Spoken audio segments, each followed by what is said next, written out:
আজকে আমার আলোচনার বিষয় পুরুষের বীর্য মেয়েরা খেতে পারবে কিনা এবং খেলে বাচ্চা গর্ভে আসবে কিনা। দেশের এবং প্রবাসের ভাই বোনদের প্রতি সালাম। আসসালামু আলাইকুম। আমি প্রভাষক ডাক্তার রিক্তা পারভিন, চেম্বার সেবা হোমিও কমপ্লেক্স অ্যান্ড সেবা ডিজিটাল ল্যাব, উপজেলা মডেল মসজিদের পূর্ব পাশে, শিমুলিয়া, মাগুরা। অনেক পুরুষ চেম্বারে এসে বলেন অথবা কমেন্টসের মাধ্যমে জানান যে আমাদের বীর্য মেয়েরা খেতে পারবে কিনা, অর্থাৎ আমার স্ত্রী পার্টনার খেতে পারবে কিনা এবং খেলে বাচ্চা গর্ভে আসবে কিনা। এই বিষয়টা নিয়ে আজকে আমি আলোচনা করব।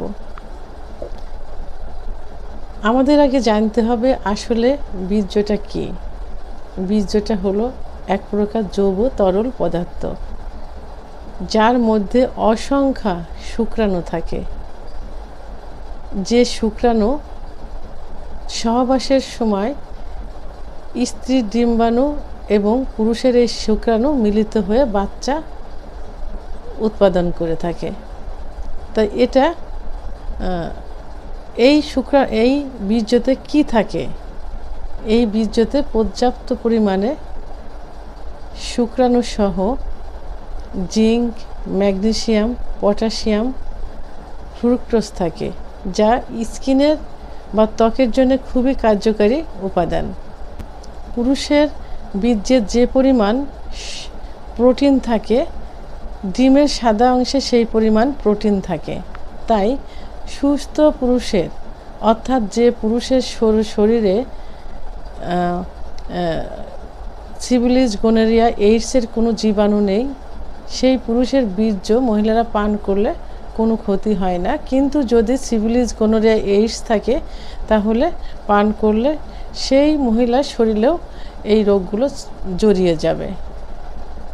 শুধুমাত্র মহিলারা পুরুষদের, অর্থাৎ স্বামীদের, পার্টনারদের মন রক্ষার জন্য, তাদের ভালোবাসা বেশি করে দেওয়ার জন্য, আনন্দ দেওয়ার জন্য যৌন মিলনের সময় অতিরিক্ত এক্সাইটেড হয়ে এই কাজটা করে থাকে। অর্থাৎ তার পার্টনার বা তার স্বামীর বীর্য অনেক সময় মুখের ভিতর নিয়ে পান করে থাকে। এটা সাধারণত ভালোবাসার বহিঃপ্রকাশ স্বরূপ।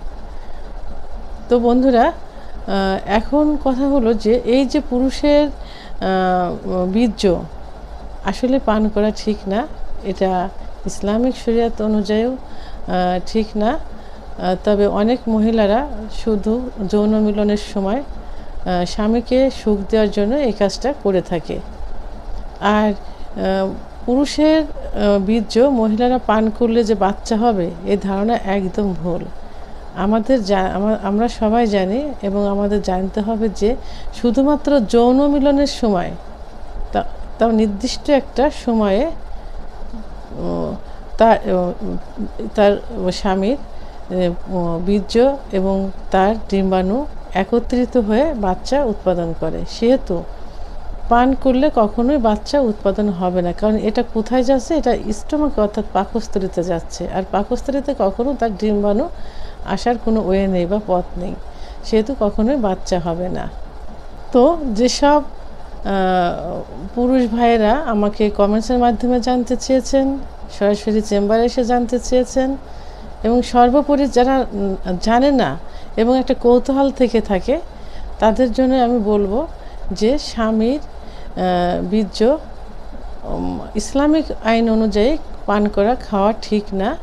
তবে স্বামীকে আনন্দ দেওয়ার জন্য, স্বামীর মন রক্ষা করার জন্য কখনো কখনো এটা মেয়েরা করে থাকে, স্বামীর মন রক্ষা করার জন্য। কারণ অধিকাংশ স্বামী পছন্দ করে যে বীর্যপাত হয়ে যাওয়ার পর তার স্ত্রীর মুখে কিছুটা বীর্য দেওয়া। এটা সবার ক্ষেত্রে না, সবাই এটা করে না। আর তাদের যে ধারণাটা যে মুখের ভিতর বীর্যপাত করলে, খেয়ে ফেললে স্ত্রীর বা পার্টনারের বাচ্চা হবে, তো এটা কখনোই সম্ভব না। কারণ বাচ্চা হবার ওয়ে বা রোড এটা না। বাচ্চা হওয়ার ওয়ে এবং রোড হলো যোনিপথ, যেখান থেকে স্বামী স্ত্রীর ডিম্বাণু এবং শুক্রাণু মিলিত হয়ে বাচ্চা উৎপাদন হয়। তো বন্ধুরা, আমার ভিডিওটি সম্পর্কে যদি কোনো মতামত থেকে থাকে তাহলে অবশ্যই কমেন্টসের মাধ্যমে জানাবেন। আর ভিডিওটি ভালো লাগলে লাইক, কমেন্ট, সাবস্ক্রাইব করে আমার সঙ্গে থাকুন। আল্লাহ হাফেজ।